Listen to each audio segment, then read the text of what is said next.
intentar recordarles, porque seguro que todos son muy conscientes, en qué consiste esto de la ideología de género y cómo se manifiesta a nuestro alrededor.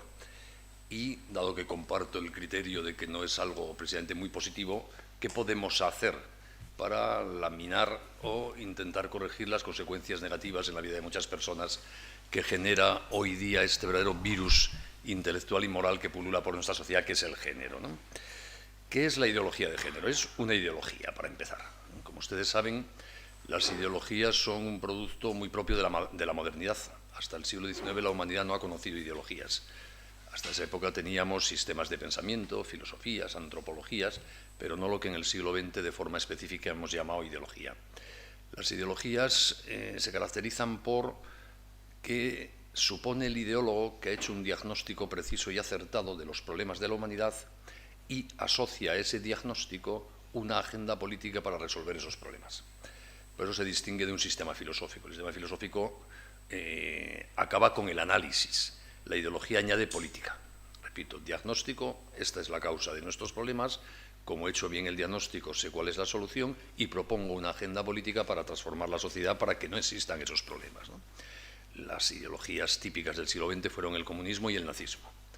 El comunismo creyó que había dado con la clave intelectual para explicar todas las injusticias que se han dado en la historia de la humanidad, que era la existencia de clases sociales en conflicto, burgueses y proletariado, y propuso una agenda política que era suprimir las clases sociales, crear una sociedad sin clases. Y lo intentó en los países llamados comunistas, con una consecuencia de 50 millones de muertos, pero era eso, un diagnóstico y un intento de solución. Pues la ideología de género es esencialmente lo mismo, es una ideología, hace un diagnóstico de cuáles son los problemas de la humanidad, ahora me referiré a cuáles, y nos propone los cambios sociales que hay que hacer para que esos problemas no se repitan, en consecuencia para conseguir una humanidad más feliz. Surge la ideología de género a mediados de los años 60 del siglo pasado. Las primeras mujeres, pues son todas mujeres, que empiezan a hablar con esta terminología propia del género, son universitarias norteamericanas, educadas casi todas en Europa, especialmente en Alemania. Les recuerdo cuál era el ambiente intelectual de los años 60 del siglo pasado.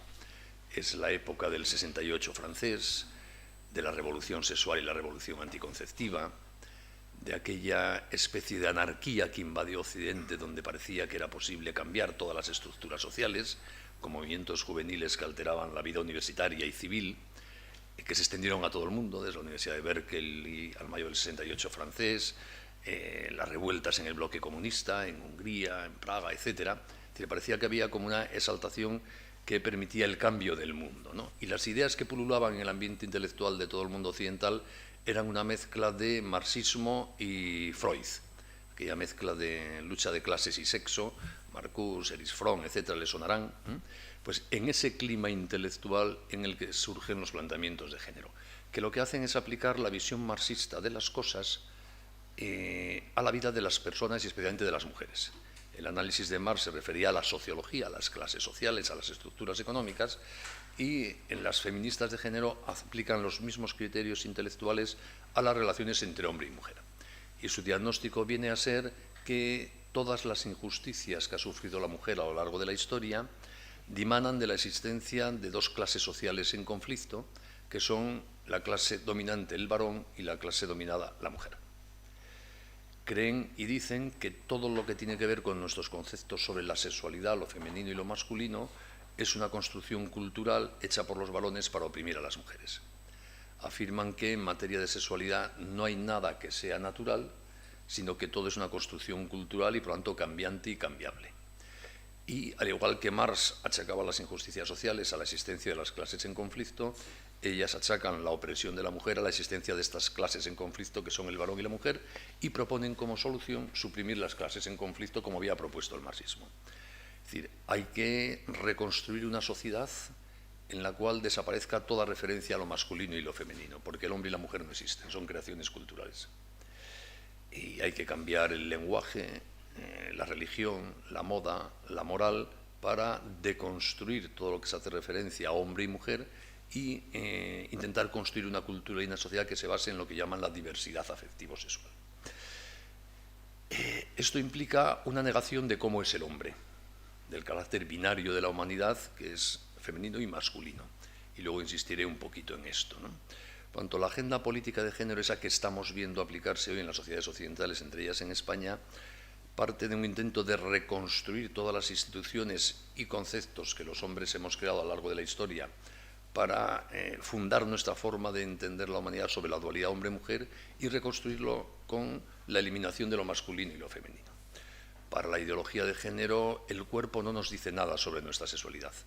Más allá de la obviedad de las variaciones morfológicas de los cuerpos, masculinos o femeninos, ese dato no nos dice nada sobre nosotros mismos. Una de las feministas de género más leída hoy en Estados Unidos, Judy Butler, repite mucho la frase de que se puede ser mujer con un cuerpo de varón o con un cuerpo femenino, y se puede ser hombre con un cuerpo de hembra o con un cuerpo masculino. El cuerpo es un dato indiferente. El mundo de la ideología de género, en el fondo, es el mundo del materialismo contemporáneo. Este es un mundo sin sentido. Los seres humanos somos el fruto de la evolución ciega de la bioquímica del carbono y, por lo tanto, de la materialidad de nosotros mismos no sacamos ningún dato para entendernos. Y como no hay nada que sea natural en materia de sexualidad, todo lo que se puede decir sobre sexualidad es lo que cada uno dice. Y por eso hablan de género y no de sexualidad, porque la palabra sexo indica algo dado, algo físico, algo no cambiante. En cambio, la palabra género indica algo cultural, gramatical, moldeable, transformable. Como no hay nada natural, repito, cada uno crea él mismo la dimensión sexual de su personalidad, que es lo que la ideología de género llama orientación afectivo-sexual. Y por lo tanto, todas las orientaciones afectivo-sexuales, bisexualidad, transexualidad, homosexualidad, heterosexualidad, como construcciones autónomas y libres de las personas, son igual de valiosas, porque la última palabra que se puede decir en materia de sexualidad es la palabra que dice cada uno. Y cualquier palabra dicha desde fuera es un ataque a la libertad de las personas. Por eso, en el contexto de la ideología de género se inventa el término homófobo para descalificarnos a todos aquellos que decimos que se pueden decir cosas sobre la sexualidad. Homófobo quiere decir en la raíz de sus palabras, que es en griego y no latín, los que tienen miedo a la igualdad. Homo, como saben ustedes, en griego es igual. Se supone que somos homófobos aquellos que decimos que en materia de sexualidad no todo es igual.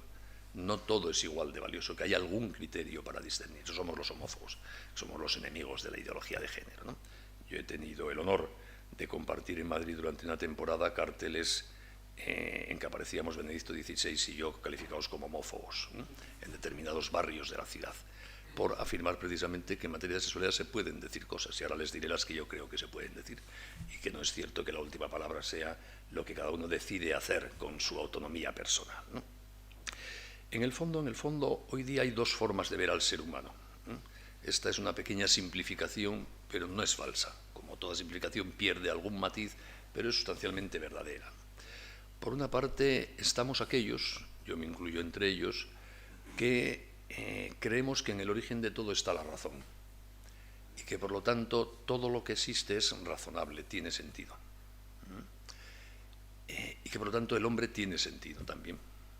Y que además, como todo lo que existe es razonable, yo que soy racional puedo conocer con certeza en qué consiste lo que existe. Es decir, puedo decir verdadero, falso, bueno y malo con certeza, no solo subjetivamente. Y como estoy diciendo algo sobre la realidad, que es comprensible porque es razonable, puedo compartir con los demás eso que digo, no es puramente subjetivo. Y por lo tanto se puede hablar sobre las cosas. Se puede compartir la verdad, el juicio, la afirmación sobre en qué consiste lo que existe. Por ejemplo, sobre en qué consiste ser un ser humano. Sobre el ser humano se pueden decir cosas ciertas y, en consecuencia, sobre la sexualidad humana también. Esta forma de entender las cosas, sabiendo que en el origen de todo está la razón, no es específicamente cristiana. Obviamente para un cristiano es evidente, porque un cristiano cree que hay un Dios creador, un tipo muy inteligente, que como es muy inteligente ha hecho un mundo muy bien pensado. Pero Aristóteles, por ejemplo, que no tenía ni idea de la creación, a ningún griego se le ha pasado por la cabeza la idea de creación, veía que el mundo era razonable porque lo miraba sin prejuicios. Y mirando el mundo sin prejuicios se ve que es razonable, que hay causas y efectos, hay regularidades, hay naturalezas, hay cosas que son comunes, por ejemplo, a todos los seres humanos. Y eso se puede entender con la razón. Por ejemplo, las matemáticas son una prueba de que el mundo es razonable. Si no, sería incomprensible que un producto que solo existe en mi cabeza, las matemáticas, explique de verdad cómo funciona el mundo. Eso es porque el mundo es razonable y yo soy racional, y hay una concomitancia, hay una razonabilidad natural de las cosas. Entonces, para los que vemos las cosas así, la sexualidad tiene un sentido, porque todo lo que existe tiene un sentido. No es un dato indiferente. Y así, cuando miramos a los seres humanos sin prejuicios, ¿qué es lo que vemos? Vemos chicos y chicas, porque no hay otra cosa. Todos los seres humanos somos chicos o chicas, XX o XY, en términos genéticos. Y luego puede haber enfermedades, anomalías cromosómicas, como en todo. Como los seres humanos somos bípedos y a alguno le falta una pierna, pero el ser humano es bípedo. Y en materia de sexualidad hay algunas anomalías cromosómicas que están tipificadas perfectamente por la ciencia, que determinan determinadas alteraciones de la constitución de los genitales, etc. Bien. Pero los seres humanos somos o chicos o chicas, hombres o mujeres. Y repito, porque no podemos ser otra cosa. Si viniese un marciano a la Tierra y observase durante un tiempo a los humanos, seguro que el primer informe que enviaba a su planeta es que la especie humana está hecha de hombres y de mujeres. Pues el dato que más salta a la vista. Y eso es un dato, es un hecho. Y como estamos en un mundo razonable, los hechos son muy importantes, tienen significado. Es más, una persona que no respeta los datos, cómo son las cosas, se está equivocando profundamente en el análisis de la realidad. Alguien que no respeta cómo es el ser humano se está equivocando profundamente sobre sí mismo y su vida, porque los datos son relevantes. Y por lo tanto somos chicos y chicas. Eso quiere decir que la respectiva feminidad y masculinidad para los seres humanos es constitutiva y esencial.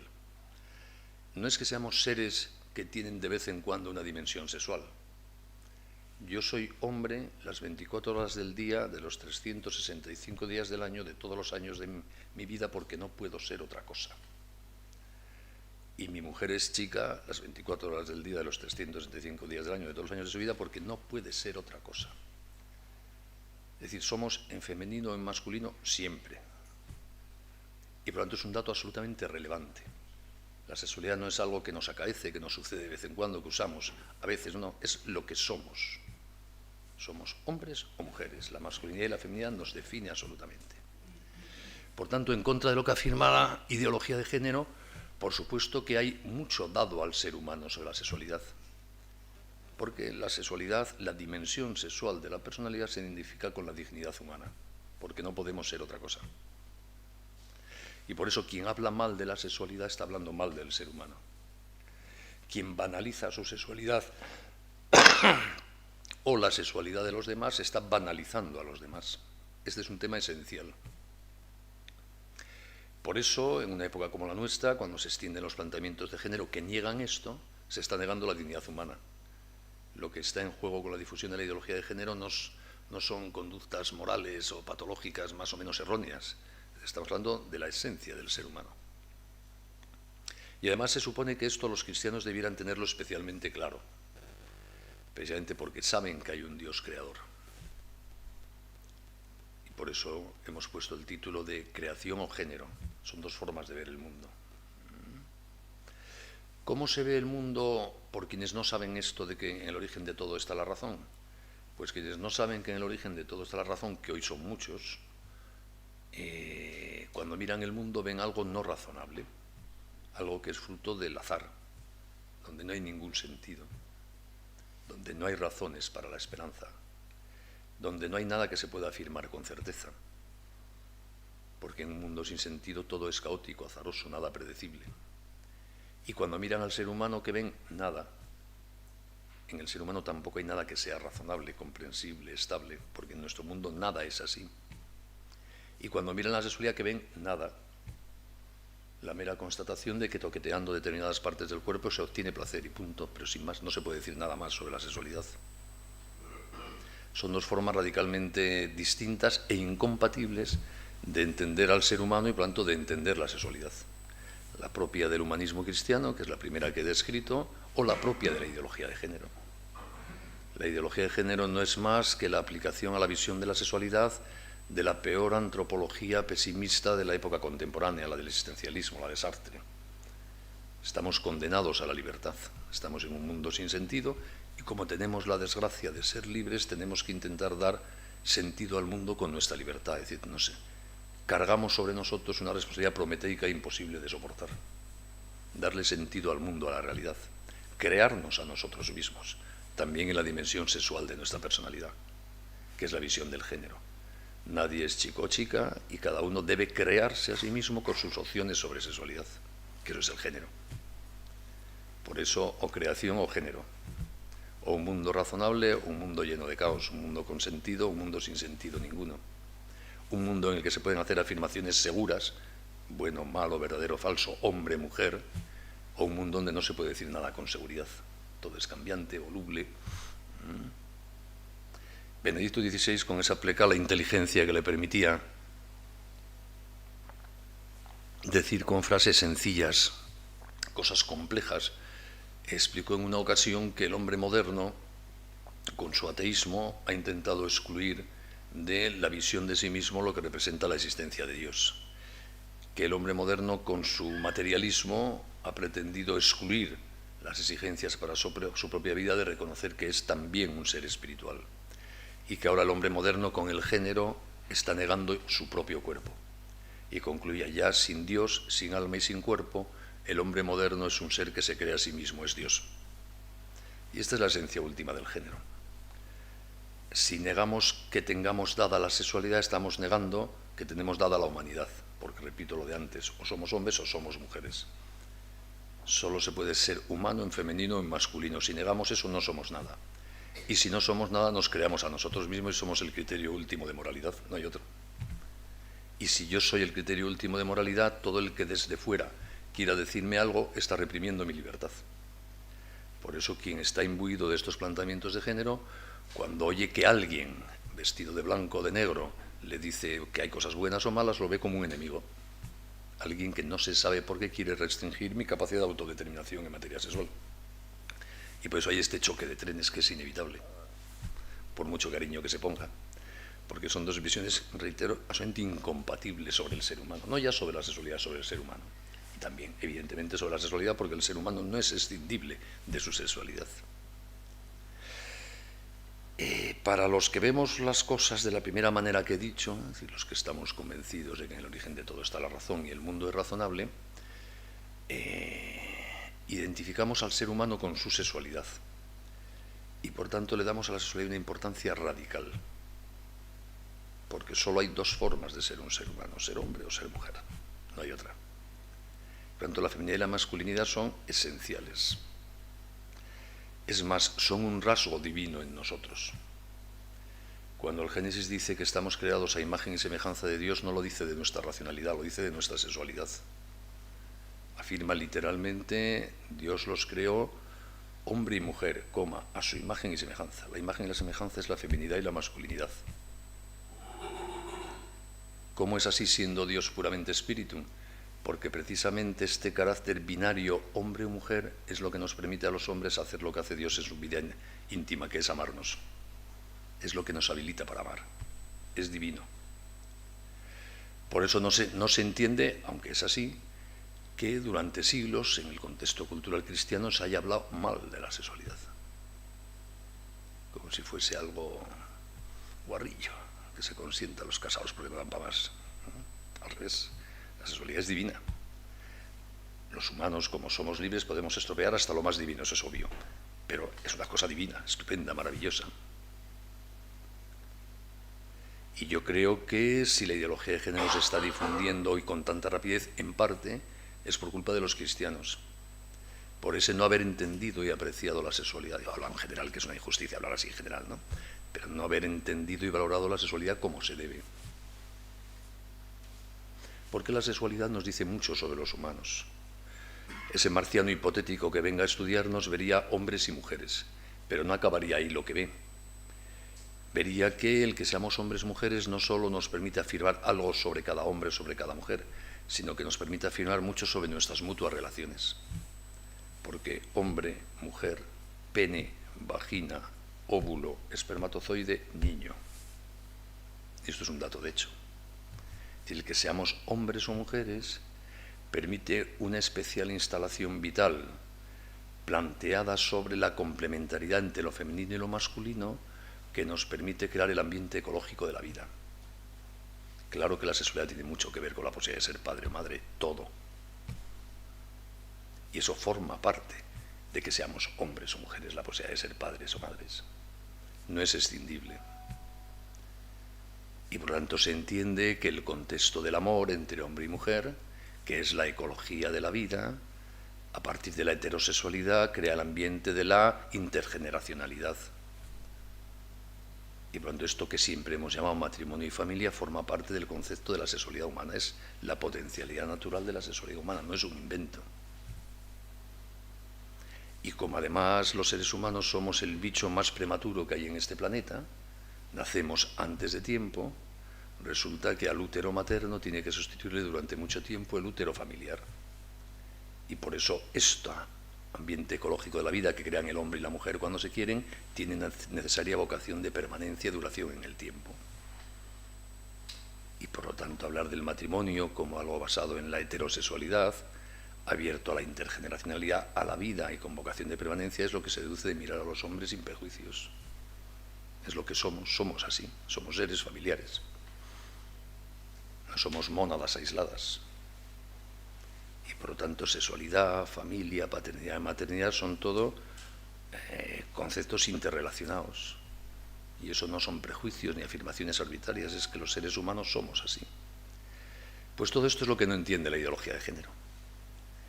Como para la ideología de género no hay nada natural en materia de sexualidad, no se puede decir nada sobre la sexualidad, no se puede decir nada sobre la complementariedad hombre-mujer. Es absurdo vincular la feminidad y la masculinidad a la posibilidad de ser padre o madre, porque en este mundo nada se puede afirmar con certeza. Y por eso cuando un chico o una chica hoy día hace suya la visión de la sexualidad de la ideología de género, quizá no con la racionalización con que yo la explico, pero porque está en el ambiente, en el fondo se está equivocando radicalmente sobre sí mismo. Se equivoca al entenderse. ¿Y cuál es la consecuencia de que alguien se equivoque al entenderse a sí mismo? Que tiene todas las papeletas para no ser feliz. Es como si yo cojo el coche para llegar a París y no llevo GPS ni sé leer los carteles de las carreteras. Si llego es por casualidad. Teóricamente puedo llegar, pero es por casualidad. En cambio, si sé leer los carteles y tengo un buen GPS, lo normal es que llegue a París. Porque teniendo un buen GPS, aunque te equivoques de ruta, luego corriges porque te avisa que te has equivocado. Pues quien tiene el GPS de la naturaleza humana, lo más probable es que llegue a ser feliz, porque tiene criterio para saber cuándo se ha equivocado. Mientras que el que no tiene un GPS de la naturaleza humana o lo tiene con instrucciones equivocadas, no sabe ni cuándo se equivoca. Por eso creo que los que tenemos claro en qué consiste la sexualidad humana, no porque seamos más listos que los demás, sino porque alguien nos lo ha contado. En mi pueblo hay un refrán, no sé si aquí se dice también, que afirma que nadie nace sabido. Lo que sabemos es porque alguien nos lo ha contado. De ahí la importancia de ser testigos, contadores, narradores de la vieja sabiduría sobre el humano hoy día, también de la vieja sabiduría sobre la sexualidad.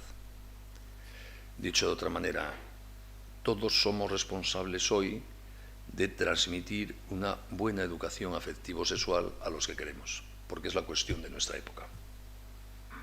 Si hoy día los padres no nos ocupamos de dar una buena formación en materia afectivo-sexual a nuestros hijos, lo normal es que se corrompan en la vida social, porque va a vivir en una sociedad con las ideas muy equivocadas sobre sexualidad. Eso no pasaba antes.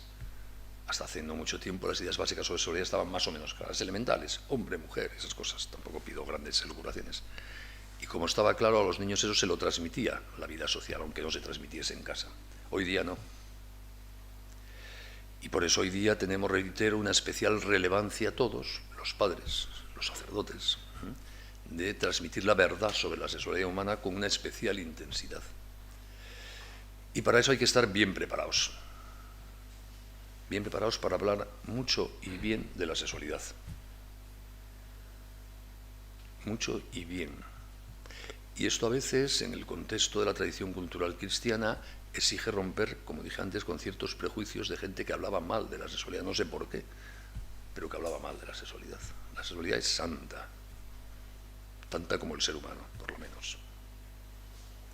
El amor sexual entre hombre y mujer es una maravilla, que la podemos estropear, como todo, porque para eso somos libres. El contexto del amor y de la vida es una plenificación de lo que somos los seres humanos. Y por eso renunciar a eso es una renuncia, que puede ser muy loable en determinadas circunstancias, pero es una renuncia a algo estupendo. Esto es una buena educación sexual. transmitir a niños y niñas que la sexualidad es una maravilla y que por ser una maravilla hay que respetarla. Lo maravilloso es lo que hay que cuidar, con lo que no se juega. Puedes jugar con lo que no tiene ninguna importancia. Y hay que explicar a niños y niñas que todo lo humano es cronológico. No somos seres puntuales. Tenemos un decurso temporal. Y por eso todo lo humano debe ser educado. Yo, si quiero estar en condiciones de ganar el Premio Nobel de Química, no puedo ponerme a estudiar química un año antes de que den el Premio Nobel. Tengo que empezar a estudiar 40 o 50 años antes. O si quiero estar en condiciones hipotéticas de ganar una medalla de oro en una olimpiada en los 100 metros lisos, no puedo empezar a entrenar 6 meses antes de las olimpiadas. Tendré que empezar 30 años antes. Y a lo mejor así logro tener mi cuerpo en el óptimo de rendimiento que a lo mejor me permite hipotéticamente aspirar a la medalla de oro. Pues para amar también hay que educar el cuerpo. Y hay que educar el cuerpo para amar desde que los críos son muy pequeños. Porque se aprende a ser feliz en el matrimonio, en el amor de adulto, si vas educando tu cuerpo para eso desde que eres un enano, como en todo lo humano. Eso que la vieja tradición ética del cristianismo llamaba la castidad, que es educar el cuerpo para el amar. Porque hay reglas en el amor como hay reglas en todo lo humano, por supuesto. Y hay que ir interiorizando una forma de relación con el propio cuerpo y el cuerpo de los demás, basado en el respeto, en el uso no egoísta para estar en condiciones óptimas de darlo, y eso se va aprendiendo. Y por el medio se meterá la pata de vez en cuando, pues sí, porque los humanos somos así. Pero lo bueno de meter la pata es que puedes sacarla si sabes que has metido la pata. Y por eso forma parte de una buena educación afectivo-sexual enseñar a los chicos y a las chicas a amar su libertad. Porque solo el que ama su libertad sabe que no es sus meteduras de pata, que es algo muchísimo más digno y noble que sus meteduras de pata. Y así, si tiene criterio y ama su libertad, cuando meta la pata sabrá que lo que tiene que hacer es sacarla. Pues ya está. Y que no pasa nada. Es como el que se prepara para la medalla de oro en las Olimpiadas. Si un fin de semana, en vez de hacer gimnasia, se va de borrachera con sus amigos, pues no ha hecho lo mejor. Pero vamos, tampoco ha perdido las posibilidades de sacar la medalla de oro. O sea, que el lunes vuelva otra vez al gimnasio. Tampoco se ha hundido el mundo. Por eso la verdad antropológica sobre el hombre y su sexualidad y el profundo amor a la libertad son los dos grandes parámetros de la educación afectivo-sexual que necesita nuestra época. Amor a la verdad sobre el ser humano y amor a esa libertad que nos permite sacar la pata si la metemos. Y esto es lo que hay que enseñar a chicos y chicas hoy día. Porque lo que les transmite el ambiente es lo contrario. Los chicos y chicas normales no leen libros sobre la ideología de género, que son un rollo. Pero palpan, como por ósmosis les entra la ideología de género en las series de televisión, en el lenguaje, en los ejemplos de vida que ven en la tele. Y luego además, en muchos sitios, además ya les dan una carga ideológica concreta en la escuela para ratificarles en estos criterios. Y les enseñan en consecuencia que sobre su sexualidad no hay más criterio que lo que les apetezca y les guste. Y que es bueno experimentar todo para ver con qué te quedas. Y que la última palabra la tienen ellos, no la puede decir nadie más. Y además les enseñarán una especie de determinismo pansexualista, conforme al cual si les apetece esto o les atrae esto, son eso. Y eso es una inmensa mentira. Somos algo mucho más noble y digno que aquello que nos apetece, que nos atrae, incluso de aquello que hacemos. Porque somos libres. Los hombres a los que nos encantan las mujeres, como los hombres a los que les gustan los hombres, somos libres frente a nuestra sexualidad. Para decir no a lo que hay que decir que no, o para, si decimos que sí a lo que hay que decir que no, decir me equivoqué, tengo que rectificar. Y nadie es sus peores deseos, atracciones, gustos ni hechos. Previamente podemos rectificar. Ese determinismo sexual que está en el ambiente está llevando a muchos chicos a acomodarse a lo peor que sienten en su corazón, porque creen que son eso para siempre. Y no es verdad. De ahí de nuevo la importancia del amor a la libertad, que forma parte de esta buena educación sexual. Como saben ustedes, la ideología de género no es una cosa española, es un virus de nuestra época. Antes les ubiqué un poco en el tiempo su surgimiento intelectual, pero que ha venido aplicándose en los últimos años en su agenda política de forma especialmente intensa en España. ¿Cuál es la agenda política de la ideología de género? Como les dije antes, de construir todo lo existente para sustituir la referencia dual o binaria hombre-mujer por esta de la diversidad afectivo-sexual. Y por eso la ideología de género pretende acabar con el matrimonio, porque como no hay hombre y mujer, no puede haber una institución específica para la relación entre hombre y mujer. Y por lo tanto el concepto de matrimonio debe variarse para excluir del mismo la referencia dual a la hembra y al varón y abrirlo a cualesquiera dos adultos, sea cual sea su orientación afectivo-sexual, que es lo que hizo en España la ley llamada popularmente del matrimonio homosexual del año 2005, que no es una ley del matrimonio homosexual, sino una ley que suprimió el matrimonio para equipararlo a las uniones de personas del mismo sexo. Eso es pura ideología de género. O la siguiente ley del año 2007, que modificó el registro civil para reconocer el derecho de las personas a cambiar su inscripción registral como chico o chica de adultos a el sexo percibido o sentido subjetivamente. Es decir, para inscribir en el registro civil, que es donde se define nuestra personalidad jurídica, no el sexo, sino el género. Esa ley que se presentó ante los medios de comunicación como una ley reguladora de la transexualidad y que no era tal. Como saben ustedes, la transexualidad existe, no sabemos por qué. Desconocemos muchas cosas del sexo. Las desconocemos porque una gran parte del sexo humano está aquí, en el cerebro, no en los genitales.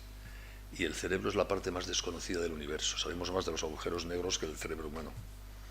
Y por lo tanto, de la sexualidad hay muchas cosas que desconocemos.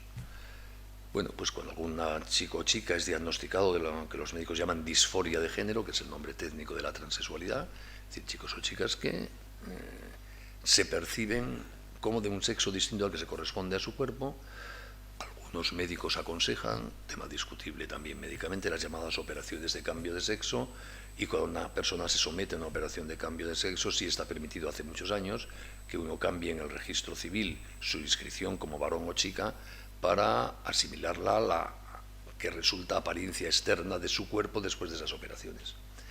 Lo que hace la nueva ley, para entendernos, del año 2007 no es esto, que ya estaba admitido, sino permitir el cambio de sexo sin operarse.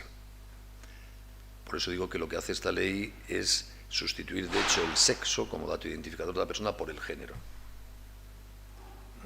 Hablan en los contextos culturales de la ideología de género de modificar el sexo que se nos asignó al nacer. Esa expresión que aparece, por ejemplo, en las leyes que están aprobando ahora en todas las comunidades autónomas españolas, a las que luego haré referencia, que presuponen que uno nace sin sexo, sin género, y que es una imposición arbitraria el que te inscriban como chico o chica, y por eso se permite que luego te liberes de esa asignación, de esa imposición arbitraria, cuando ya eres mayor, cambiando tú la inscripción.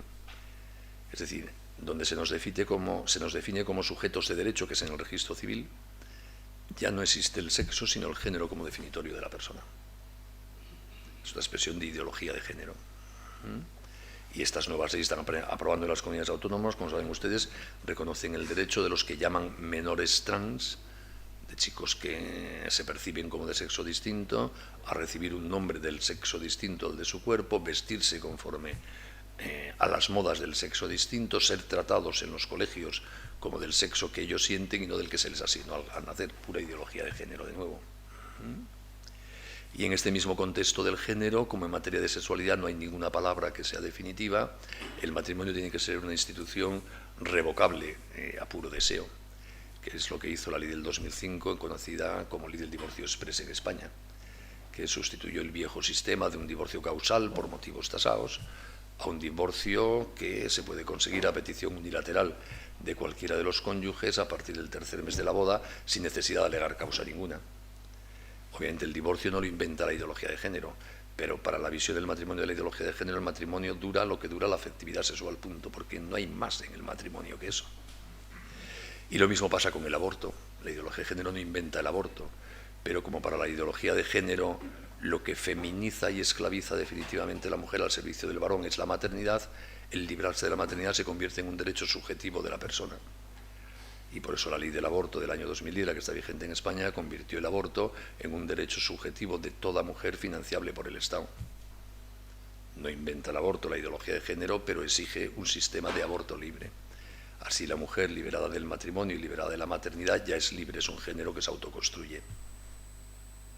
Esta es la agenda política de género, que en España la hemos visto, como repito, aplicada de una forma muy intensa y muy radical estos últimos años a través de estas leyes, que también se están proponiendo en otros países, repito, quizá no con esta intensidad y radicalismo que en España, pero bueno, propuestas de estas del llamado matrimonio homosexual, etcétera, pululan por todos los países porque el género no es un tema español. ¿Y cómo concluye la agenda política de la ideología de género? Una vez que la antropología de género ha sustituido a la antropología del humanismo cristiano en la definición de las personas y la familia en las leyes, el siguiente paso es imponerla en las escuelas. Como la única referencia ética, según estos planteamientos, que existe en una sociedad pluralista es la de las leyes, si las leyes reflejan la ética de género es la que hay que enseñar obligatoriamente en las escuelas. Esto es lo que empezó en España con aquella asignatura que generó tanta polémica de educación para la ciudadanía, aprobada en aquellos mismos años en que se aprobaron estas leyes a las que he hecho referencia, y es lo que ahora quieren imponer de forma mucho más radical estas leyes que se están aprobando en todas las comunidades autónomas de España, que con un nombre u otro, pero muy similares a leyes de lucha contra la discriminación por razón de orientación e identidad sexual, se están aprobando. Primero se aprobó en Galicia hace 2 años, luego Cataluña, luego Extremadura, luego Canarias, luego Andalucía, País Vasco, Navarra, el año pasado Murcia, Madrid, ahora se está tramitando en Valencia y creo que aquí, si no se ha empezado a tramitar, se va a empezar a tramitar. Son leyes todas muy similares, responden a un mismo patrón intelectual, aunque luego tienen pequeñas variaciones. Creo que merece la pena conocerlas y por eso van a permitirme que esta última parte de mi intervención hay que comentar la Ley de Madrid, porque es la última que se ha aprobado y la que me resulta a mí más cercana, pero repito, son todas muy similares, ¿no? Y creo que merece la pena conocerlas, uno, en su caso concreto Aragón, porque se va a tramitar aquí dentro de muy poquito y se va a aprobar, y cuando la van a tener en vigor dentro de poco, y porque, como veremos ahora, nos afecta a todos. No son leyes que tengan mandatos para los gobiernos autonómicos, tienen mandatos para usted y para mí, porque no olvidemos que las viejas ideologías del siglo XX, tipo marxismo o nazismo, tenían un modelo de Estado, de economía, de cómo organizar la cosa pública. La ideología de género no tiene ningún modelo de Estado, tiene un modelo de persona. Y lo que quiere es usar el poder político para imponernos ese modelo de persona. Por eso cuando las leyes hacen suya la ideología de género están hablándonos y estableciendo mandatos para todos nosotros. Porque lo que tienen es, repito, un modelo de persona. Según el artículo 2 de esta ley madrileña, y repito que seguro que la que se apruebe aquí será muy similar, al establecer el ámbito de aplicación de la ley, bueno, les leo el título porque creo que merece la pena. Ley de protección integral contra la LGTBI-fobia y la discriminación por razón de orientación e identidad sexual en la Comunidad de Madrid. No son leyes fáciles de leer. En primer lugar, porque están llenas de este lenguaje propio LGTBI-fobia, de la secta de género, que no es castellano. Son palabras inventadas ad hoc para sustituir a las viejas palabras que designan la sexualidad. Y por lo tanto, si uno no conoce un poco esa terminología, la lectura de la ley se hace difícil. Y luego porque son leyes llenas de verborrea, muy ideológicas. No es un lenguaje jurídico nítido, de mandatos claros en frases sencillas, sino hay frases y párrafos que son 8 o 10 líneas sin una coma por el medio y donde se repite una vez y otra esta misma terminología de orientación afectivo-sexual, homofobia, discriminación, LGTBI-fobia, etcétera. Pero bueno, según el artículo 2, esta ley se aplicará, leo literalmente, la presente ley será de aplicación a cualquier persona física o jurídica, pública o privada, cualquiera que sea su domicilio o residencia, que se encuentre o actúe en el ámbito territorial de la Comunidad de Madrid. Toda persona física o jurídica, pública o privada, a todo el mundo. Por lo tanto, nosotros somos los colegios, las parroquias, las empresas, las familias. Y de hecho la ley tiene artículos dedicados a todas las realidades sociales y personales. No tengo tiempo de comentársela entera, pero voy a leerles solo los títulos de algunos artículos para que vean el tipo de materias que regulan. Y repito, son solo los títulos, ¿no? Medios de comunicación y políticas LGTBI. Medidas en el ámbito policial y de la justicia. Fuerzas y cuerpos de seguridad LGTBI. Formación de los cuerpos y fuerzas de seguridad LGTBI. Contratación administrativa y subvenciones en materia LGTBI. Evaluación de impacto sobre orientación sexual e identidad de género de las políticas públicas. Medidas de apoyo y reconocimiento institucional al LGTBI, apoyo al colectivo LGTBI en el ámbito rural, centros de documentación y memoria histórica LGTBI, políticas LGTBI en el ámbito de la juventud, estadística LGTBI, medidas en el ámbito familiar, protección de la diversidad familiar LGTBI, plan integral sobre... Ahora viene el capítulo de educación, que lo comentaré después con un poco más de detalle y me lo salto. Formación, protocolos e investigación, atención a personas LGTBI, atención sanitaria a mujeres lesbianas, bisexuales, personas trans y sus parejas, políticas de fomento de la igualdad y no discriminación en empleo, la realidad LGTBI en el ámbito de la responsabilidad social y empresarial, discriminación en el ámbito laboral LGTBI, acoso laboral, promoción de la diversidad LGTBI, bibliotecas y fondo documental LGTBI, deporte, ocio y tiempo libre LGTBI, apoyo a las organizaciones deportivas LGTBI, promoción del turismo LGTBI, apoyo a sus fechas conmemorativas, apoyo al orgullo LGTBI, etcétera, etcétera. Pues ustedes hay artículos y medidas para la empresa, para el ocio, para la cultura, para los jóvenes, para los mayores, para la sanidad, para la educación, para el empleo, para todo. Por tanto, estas leyes nos van a afectar a todos, nos vamos a encontrar con su aplicación en todos los terrenos porque esto es nuestra vida. Y luego, por supuesto, concluye con un capítulo de infracciones y sanciones donde se prevén multas de hasta 45.000 euros para todos los que se separen de la aplicación de esta ley en los ámbitos en que se mueva. Entre las infracciones y sanciones aparecen también una tipificación de infracciones de un carácter tan vago, que cualquiera que no piense y defienda la ideología de género puede ser sancionado. Yo, de hecho, el otro día comparecí hace 15 días en el Parlamento Valenciano, me llamaron como experto para opinar ahí en una comisión sobre la ley de este estilo que se está aprobando, y les dije que les agradecía, les dije a los parlamentarios que les agradecía que me dejasen opinar antes de que entrase en vigor la ley, porque una vez que entrase en vigor me sancionarían por decir lo que estaba diciendo ante ellos de la barbaridad que en mi opinión era la ley, ¿no?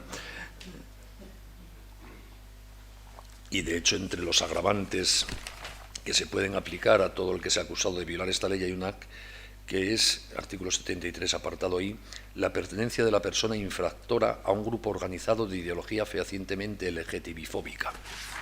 O sea que todos somos potenciales, supongo, miembros de estas cosas, ¿no? Como les decía, como no puedo comentarlo todo, permítanme que les hable un poco de la educación, a la que se dedica un título entero de la ley, los artículos 29 y siguientes. ¿Por qué? Porque uno de los ambientes sociales donde vamos a ver antes y con más intensidad las consecuencias de aplicar esta ley va a ser la educación, por tres razones. La primera, porque el 80% del sistema educativo es del Estado mismo, de las administraciones públicas. Y en el 20% restante, la intervención administrativa es de una especial intensidad, es un sector profundamente intervenido. Y por lo tanto, le es más fácil a la administración aplicar esta ley que en una empresa, por ejemplo, o en una familia. En segundo lugar, porque en la escuela están todos los chicos españoles.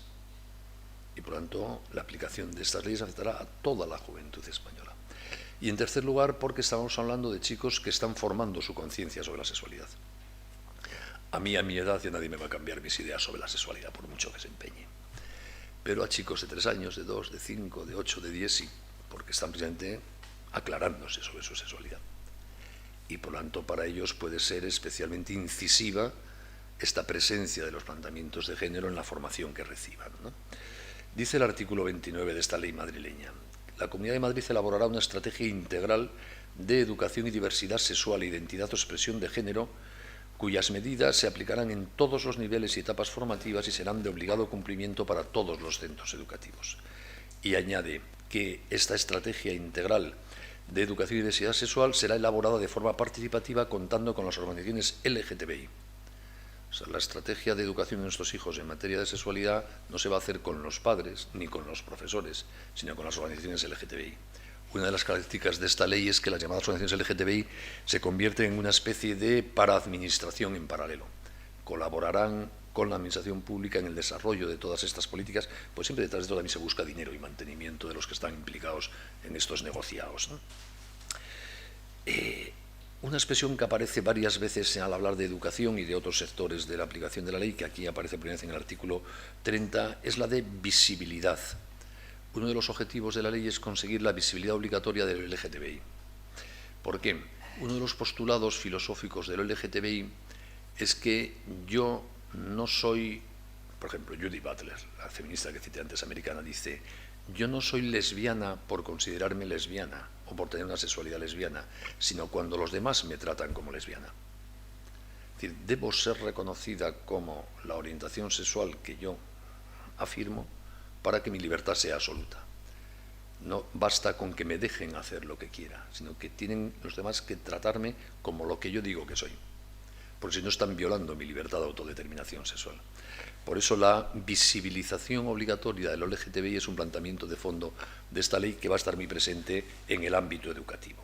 Por ejemplo, artículo 31.2. Los currículos y programas educativos de la Comunidad de Madrid, respetando los currículos básicos, que los hace el Estado, deberán contener pedagogías adecuadas para el reconocimiento y respeto de las personas LGTBI. Apartado 4 del mismo artículo 31, en los centros educativos se desarrollarán a lo largo de cada curso escolar acciones de fomento de la cultura del respeto y la no discriminación de las personas basadas en la orientación sexual, identidad o expresión de género. Apartado 6 del mismo artículo 31, la Administración autonómica, en el ámbito de sus competencias, desarrollará políticas activas de apoyo y visibilización de las asociaciones y organizaciones LGTBI en las escuelas. O sea, esa visibilización no solo se extiende a las personas LGTBI, sino a las organizaciones LGTBI que tendrán presencia en las escuelas. Debe velarse, apartado 7 de ese artículo 31, porque la diversidad sexual y afectiva, la identidad de género y los distintos modelos de familia sean respetados en los distintos ámbitos educativos. Y a tal efecto, apartado 8 del mismo artículo, se establecerá un fondo bibliográfico LGTBI en todos los colegios e institutos que deberá ser suministrado y pagado por la Comunidad de Madrid. Se garantiza, apartado 9, que todos los alumnos madrileños reciban la formación que promueva los valores de convivencia, respeto e igualdad del colectivo LGTBI, con una aproximación hacia los distintos modelos de familia, y se explicará la realidad de las diferentes orientaciones sexuales e identidades de género. Artículo 32. La Consejería competente en materia de educación incorporará la realidad lésbica, gay, bisexual, transexual, transgénero e intersexual en los contenidos transversales de formación de todo el alumnado de Madrid en todas aquellas materias en que sea procedente. Artículo 33 se dedica a las universidades, estableciendo más o menos lo mismo. El 34 dice que a través del apoyo de las organizaciones LGTBI con experiencia en la materia se impartirá a los profesionales de los centros educativos la formación necesaria para garantizar el derecho a la educación de los menores de edad LGTBI, con el objeto de que el personal docente pueda transmitir a los alumnos y alumnas en general un conocimiento abierto y sin prejuicios sobre la realidad de las personas LGTBI con las que convivan en sus mismas aulas y en la sociedad. Se incorporará la realidad LGTBI y los diferentes modelos de familia a los cursos y másteres de formación de todo el futuro personal docente. Como ven ustedes, no se escapa nadie. Bien, pues esto es lo que vamos a encontrarnos en Madrid. Ya lo tenemos y aquí se lo encontrarán ustedes. ¿Qué hacer? ¿Qué hacer? La mejor manera, son leyes liberticidas, porque cuando el Estado hace suya una ideología, la consecuencia es que los que no comparten esa ideología pierden su libertad. Con estas leyes el Estado, las comunidades autónomas, hacen suya la terminología, la visión de la sexualidad, hasta las fiestas y las banderas de un grupo concreto, las organizaciones LGTBI, las legalizan y nos las imponen a todos. Consecuencia, los que discrepamos de la visión de la sexualidad y de la ideología de género perdemos la libertad. Tenemos que dejar que nos visibilicen lo LGTBI, tenemos que afirmar que nos parece muy bien, tenemos que dejar que se eduque a nuestros hijos así. Este es un fenómeno que se ha dado pocas veces en la historia, pero cuando se ha dado, la libertad está en peligro. Es decir, cuando en el año 33, en la Alemania de la época, el Estado hace suyo la ideología, el lenguaje y las banderas del partido nazi, los no nazis pierden la libertad, porque el Estado se identifica como una parte de la sociedad y el resto pasa a la clandestinidad. Pero aquí es un poco el fenómeno que se va a vivir. Vamos a vivir una presión para que nuestra visión de la sexualidad no se pueda expresar, no se pueda manifestar, para que todos tengamos de alguna manera que decir o aparentar que esta visión de la sexualidad propia de la ideología de género nos parece muy bien como fuente de inspiración de la educación de nuestros hijos, de la publicidad pública y de lo que sea. Por tanto, es un ataque a la libertad. ¿Y cuál es la mejor manera de defender la libertad? Ejercitarla. Si todos los que en la sociedad española tenemos una visión de la sexualidad, que somos la inmensa mayoría, más o menos acorde a la del humanismo clásico, hablásemos bien de la sexualidad, educásemos a nuestros hijos, pusiésemos de manifiesto en nuestros ámbitos de relación social esa visión de la sexualidad, el futuro de esta imposición sería muy pequeñito. Si callamos por temor, por miedo a sanciones, por miedo a no parecer progres y modernos, porque no sabemos cómo explicarnos, pues esto se irá imponiendo, pero va a depender de nosotros. Por lo tanto, la aprobación de estas leyes creo que supone una clara apelación a la responsabilidad de todos y cada uno de nosotros para hacernos testigos y voceros, como dirían en América Latina, portavoces, de una visión de la sexualidad responsable estupenda. Porque además al mal no se le puede enfrentar a cabezazos de frente, eso suele ser bastante poco útil. Al mal se le vence anegándolo en bien.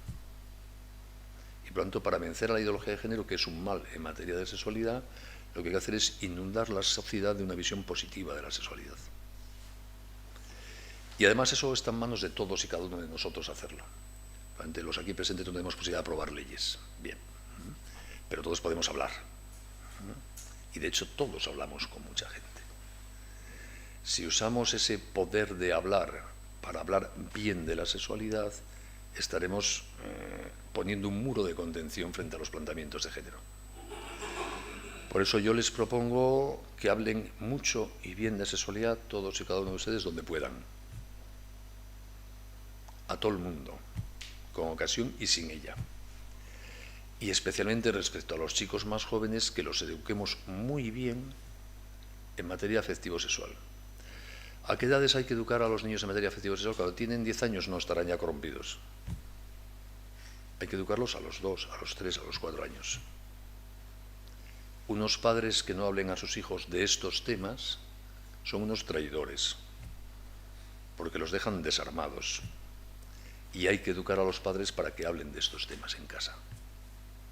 Curiosamente, en un mundo hipersexualizado, donde hay sexo hasta en los dibujos animados, los únicos lugares del planeta donde no se habla de sexualidad son los hogares catoliquitos. Qué inmensa traición a la verdad. Hay que educar a los padres para que los padres eduquen a los hijos. Hay que suscitar en los padres la responsabilidad de educar bien a sus hijos. Hay que educar a los jóvenes para el noviazgo y el matrimonio en materia de sexualidad, para que aprecien y valoren su sexualidad, para que amen su cuerpo y el de los demás, para que sepan que en materia de sexualidad hay criterio, hay cosas mejores y peores, convenientes e inconvenientes, admirables y deleznables, y que podemos elegir. Y como dije antes, si elegimos mal podemos rectificar, que no está dicha la última palabra, pero que para rectificar hay que tener criterio. Esto es una buena educación sexual. No se trata de explicar el Kama Sutra, eso los niños lo aprenden ya en los dibujos animados.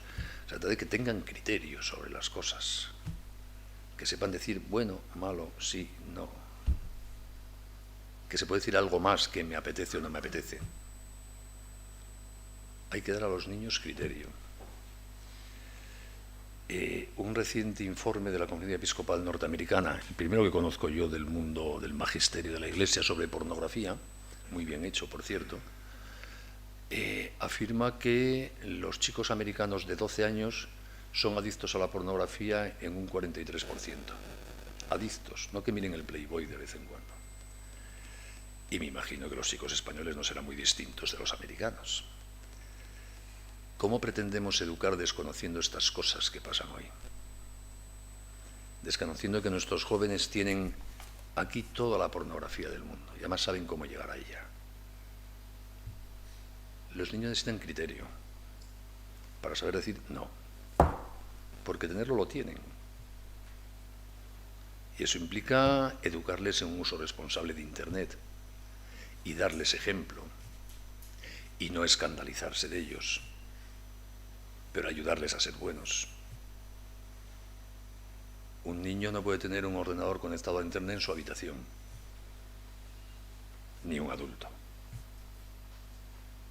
Porque en Internet está toda la maravilla de la ciencia del universo y toda la mierda del universo. Y hay que ponerles fácil acceder a lo primero y no a lo segundo. Y para eso lo mejor es que los ordenadores estén en un sitio accesible, donde se pueda mirar por encima del hombro que están viendo.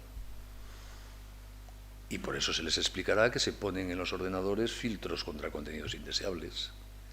Y que el ordenador de papá, ese portátil que se lleva bajo el brazo, tiene otro porque las reglas son las mismas para papá y para el niño. Y así el niño se tomará en serio las cosas y aprenderá a elegir. Y papá y mamá no se escandalizarán si un día le dan a la tecla de historial y ven que el niño ha puesto teta, culo, polla, a ver qué encuentra, porque son humanos. Pero habrá que enseñarles a usar bien y buscar el Museo del Louvre en vez de esas cosas.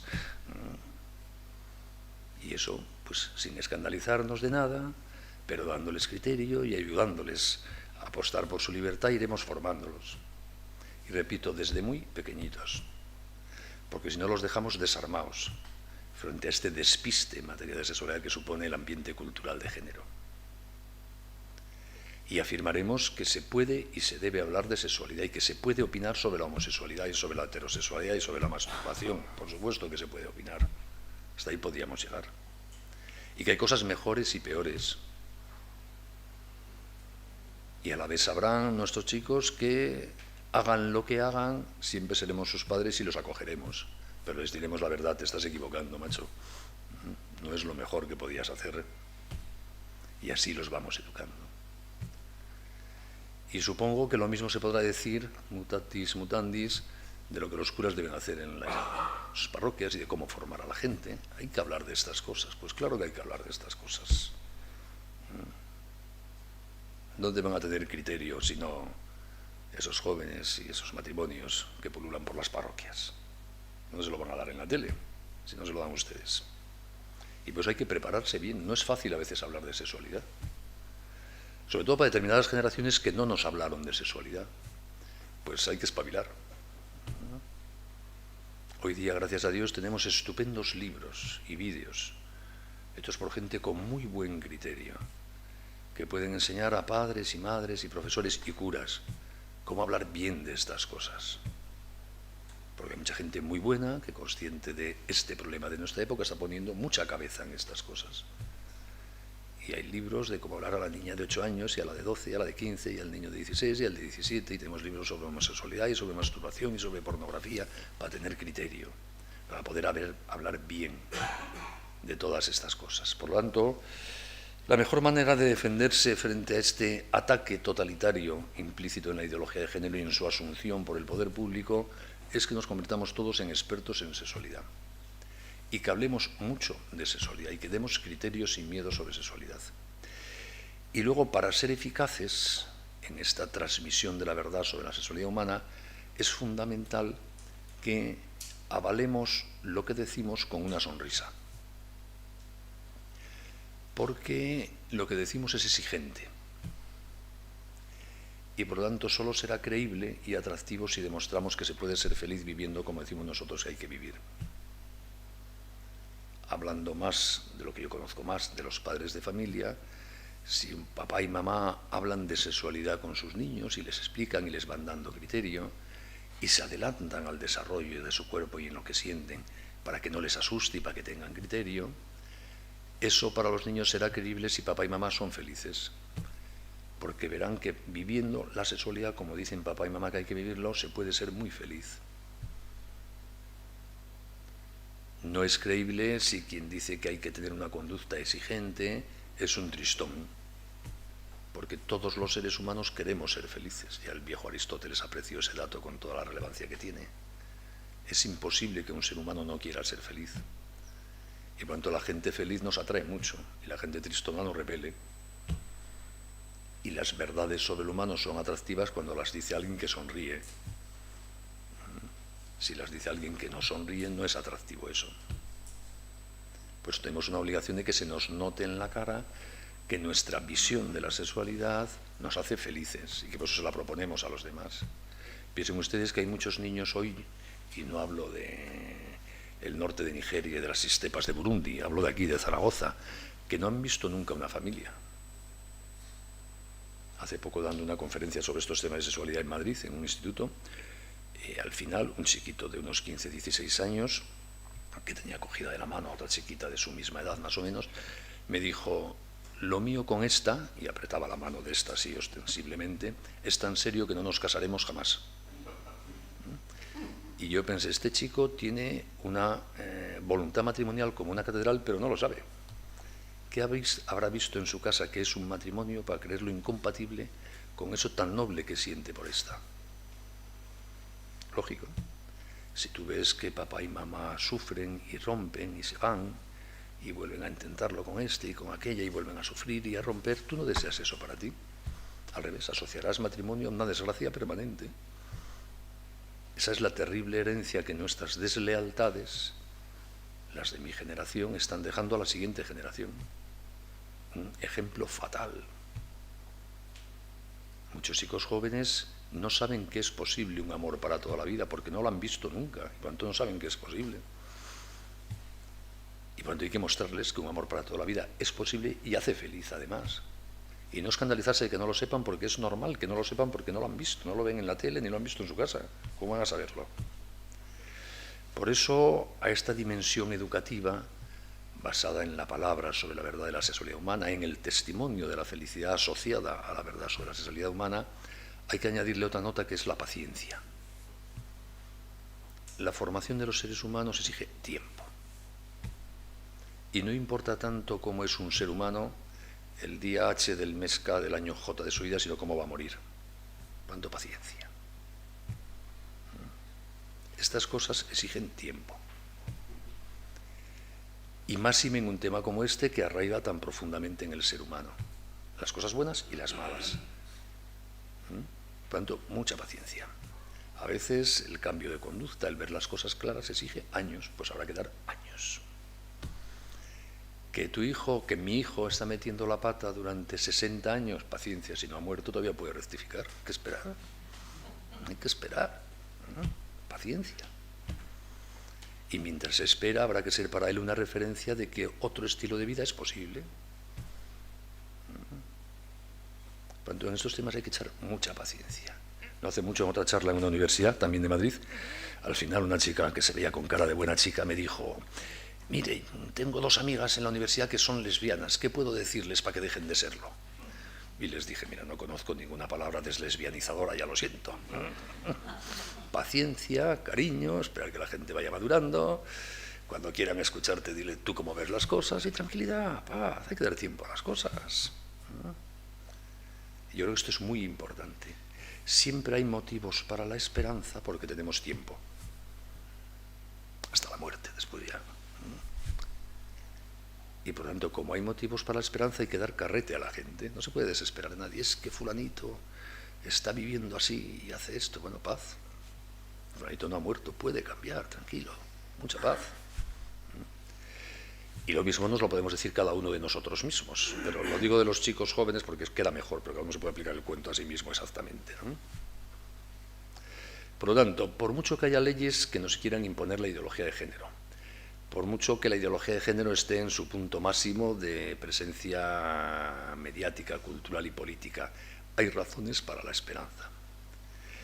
Sobre todo si nosotros ejercitamos nuestra responsabilidad de hablar bien de la sexualidad y de dar ese ejemplo de que se puede ser muy feliz con las cosas que contamos nosotros sobre la sexualidad. Porque contamos como aliados con que todo el mundo quiere ser feliz. Y por lo tanto los chicos de hoy ya están viendo que con las recetas de la ideología de género no está tan claro que se sea feliz. Es un triste aprendizaje sobre la vida de los demás, pero ya se está viendo. Y muchos chicos hoy día lo que les pasa es que no saben, como al de esta que os decía de 15 años, que no saben que se puede vivir de otra manera. Y por lo tanto hay que contárselo para que lo sepan y ofrecerles ese nuevo estilo de vida. Y yo creo que esa es una gran responsabilidad de los cristianos hoy día en este momento cultural que nos ha tocado vivir. Hemos recibido, no por ser muy listos, sino porque nos lo han contado, como dije antes, una vieja sabiduría sobre lo humano que es una gozada, es un tesoro. Saber en qué consiste ser un ser humano. Eso hoy día es un tesoro porque poca gente lo sabe. Y como conocemos ese tesoro hay que contarlo a los demás. Es como si todo el mundo estuviese muriendo de gripe y tenemos la vacuna, pues habrá que repartirla a los demás para que no se mueran de gripe, ¿no? Y proponerla. Por eso yo les animo a profundizar en esta visión positiva de la sexualidad, a cargarse de argumentos, a hablar mucho, a transmitir este aprecio a la sexualidad y a la libertad humana. Y así, en breve plazo, la ideología de género será un recuerdo más de tantas ideologías nocivas de la modernidad que han pasado, han hecho su daño, pero que son también superadas. Muchas gracias por su atención.